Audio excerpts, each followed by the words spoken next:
This is Charles Holloway with Exit Real Estate Solutions, located in Newport News, Virginia. One of the best gifts you ever receive at any time of the year is good sound advice.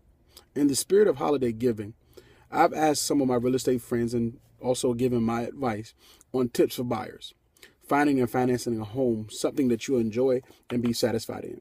And we tried to narrow down a list of 10 top tips for buyers. And over the course of this week, I just want to indulge in those top 10 tricks to show buyers what they need to do and just give them some helpful hints. So without further ado, let's get right to it. First and foremost, the first thing that I think is almost essential is getting the right agent. A good agent can reveal the stresses that comes into purchasing a home. They'll give good recommendations. And I would just say, in order to find the right agent, I would follow up with family and friends to figure out who it is they've used, cross-reference that with doing interviews with your agents and tracking their sales record. Remember, a good agent is not hard to find because if you're so good, in fact, people will find you. I actually happen to know a good one myself, if I say so myself. The next thing is get pre-approved. That's right, getting pre-approved is fundamentally essential. It also gives you a competitive advantage. I've seen more often than not, a person who doesn't have a pre-approval letter can snag a deal.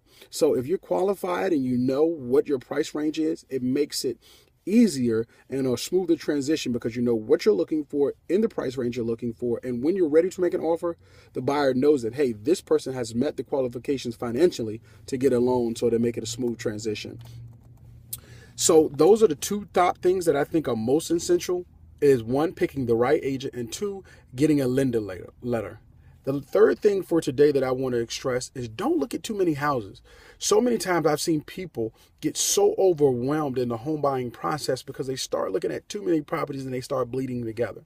Normally what I suggest is that you take a list and you find ways to narrow it down, whether it's the size of the home, the square footage, the location of the home, or how it looks on the outside, to make it sure that you're getting the best for your money and to eliminate any unnecessary or undue stress and pressure.